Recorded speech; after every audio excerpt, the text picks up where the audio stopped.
Recently, I did a video where I talked about my Super Nintendo memories, and then I did one talking about my memories of the Sega Genesis. I wanted to talk a little bit more about Super Nintendo because that first video I did was only about year one, like my first Christmas with the Super Nintendo, but I had that system and I was buying games for it, or at least having my parents buy games for it for me, for many, many years, deep into the mid 90s. One thing that I've noticed, I have an 18,000 game arcade cabinet that has every, well, not every, but, well, I think it does have every Super Nintendo game. And one thing I've noticed about going through the library of SNES games, and I'm talking about just SNES, not Super Famicom, just the main games, is I was surprised to how many platformers there were. Beyond just Mario and the traditional ones. I mean, you've got so many like Looney Tunes characters and Disney characters that have their own platformers, and there's quite a bit of stuff to discover. But when I had my Super Nintendo, I remember just having a lot of different games, and I think my two favorite genres on that system were, at least when I was a kid. Not now, I see different stuff. I can explore that library more. But when I was a kid, I had a lot of fighting games and I had a lot of RPGs. And actually, I think that my all-time favorite game is Legend of Zelda: Link to the Past. This is my favorite game of all time, and that's on Super Nintendo. And I remember getting it, and I remember just falling in love with that game. I thought that game was perfect, and I still think it's perfect. A Link to the Past, to me, is the greatest Zelda of all time. I love Link Between Worlds. I love Ocarina of Time. I love Wind Waker. I'm not saying those are not quality games, but A Link to the Past for me was perfection. Best dungeons, best equipment, the graphics were beautiful, the story, I just adore that game. But also my older brother was really into shooters, so he bought me games like STG Strike Gunner and Lock On, which were basically these like war games, and I also had a game called Battleship, which was pretty fun actually. Um and these games were just more like war games, you know what I mean? Not so much like traditional stuff. But I remember games like Killer Instinct, which had the black cartridge, and a really decent home port of the arcade. I remember games like Mortal Kombat, of course, and then Mortal Kombat 2 was one of the best home ports because Mortal Kombat 2 on Super Nintendo had all of the blood already built into it.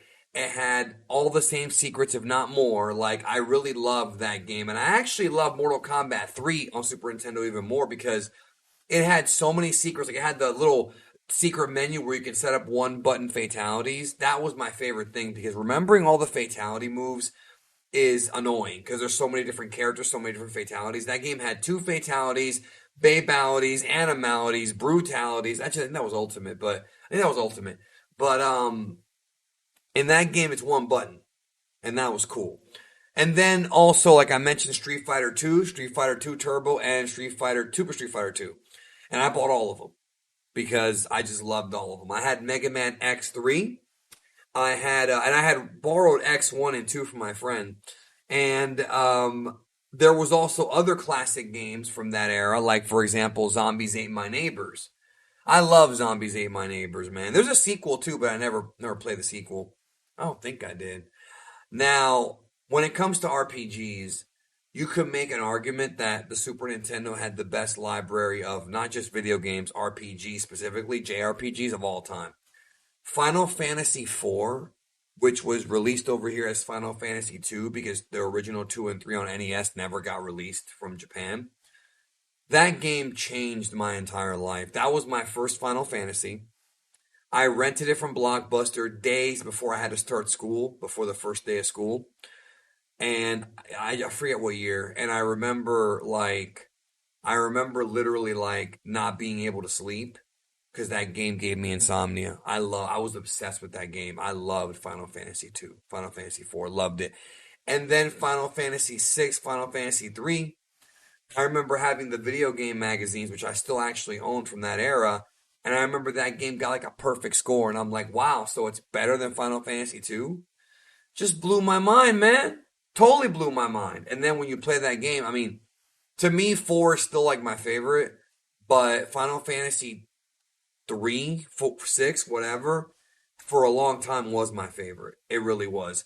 Then you had games like Chrono Trigger, which some have still called the greatest game of all time. Like, you understand that on Super Nintendo, you've got Final Fantasy VI, Chrono Trigger, and A Link to the Past, which have all been referred to by multiple people as being the greatest games of all time. It's hard to really find a system that has that. You know what I'm saying? That has that kind of recognition. Secret of Mana, really, really fun game. I think a game that got more love as more time passed. You know, Seiken Densetsu 2. Final Fantasy Adventure would have been the first Secret of Mana game on Game Boy. And they redid it as Sword of Mana, I think, on Advance, which I have as well. Also, other JRPGs like Breath of Fire, which I rented from Blockbuster. Another game that I just absolutely love. And I remember me and my friend talking about how we decided we're going to buy more RPGs because you get more bang for your buck.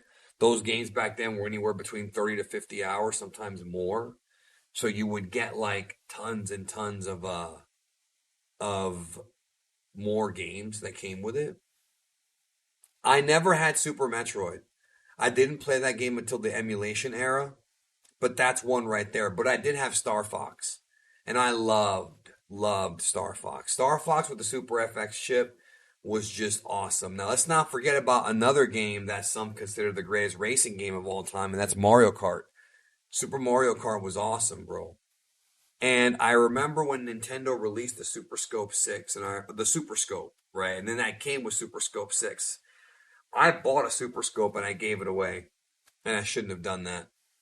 The Super Scope, it was hard to use because it was a giant bazooka and you had to put your eye to it, and I wore glasses, so I couldn't really use it right.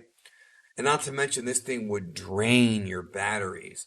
But I did play it maybe 6, 7 times, and I did enjoy it for what it was. You know, I remember when it first came out, when I first saw the promotion for it, I was like, man, this is like a zapper on steroids. And that's pretty much what it was. And I bought it, and I enjoyed playing it, even though it really, I think, could have had more games on it. Honestly, I think it lacked more games. And to me, I've discovered a lot more Super Nintendo games later. Like when the emulation era began and they started porting stuff over. I mean, we can't even forget other platformers like Donkey Kong Country 1, 2, and 3. All classics. All fantastic games. There are so many great games on that system, dude.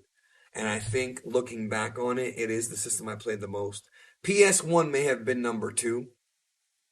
Maybe PS2. I gotta think about that. As far as game systems I play most. And I figured the Switch would have topped it, but no. Like, as far as overall hours, Super Nintendo to me was it. You know what I mean? That was it. I remember playing Final Fight on there, plunking hours into Street Fighter. I remember there's just so much. I mean, there's just so many games.